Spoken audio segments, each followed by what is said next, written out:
Miqtë të dashur, jemi rikthyer sërish bashk. Faleminderit juve, faleminderit sponsorit ton Golden Eagle. E para se të shkojmë në rubrikën tonë të përjashme, unë juftoj të jeni pjesë e prive.al për të kuptuar të gjitha më të rejat e showbizit shqiptar. E kush bën pjesë në rubrikën tonë e vërtet e pa vërtet, e ndjekim bashkë tani. Leonora Jakupi nis punën për albumin e ri.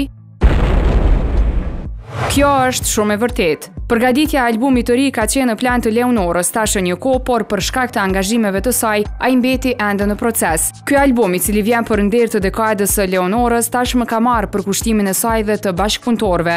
Ende i patitulluar, albumi do të incizohet në studion e Don Arbas.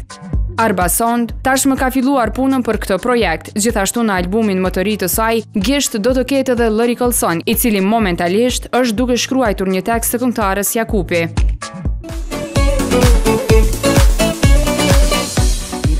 Ermal Feyzullahut i fshihet kënga Zemër Zemër, edhe kjo është e vërtet.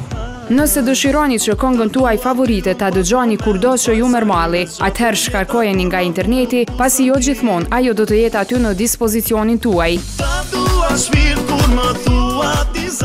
Dikur kënga Zemër Zemër nga Ermal Feyzullahu dhe Mimoza Shkodra gjindej në YouTube. Sot ajo nuk ekziston më në këtë kanal. Nuk dihet nëse kjo këngë u ndoq apo u largua vullnetarisht nga vetë Ermali.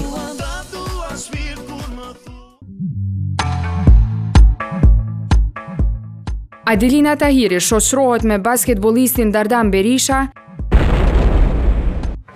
Edhe kjo po del të jetë e vërtet. Sipas burimeve të emisionit prive, të mërkurën brëma, këngëtarja nga Maqedonia Adelina Tahiri dhe basketbollisti nga Peja Dardan Berisha u pan bashkë në një klub natë në kryeqytet. Ata ishin shumë të afërt në mesvete dhe nuk dihet nëse afërsia u shkaktoi ndonjë pije alkoolike apo e gjithë situata ishte nën kontroll.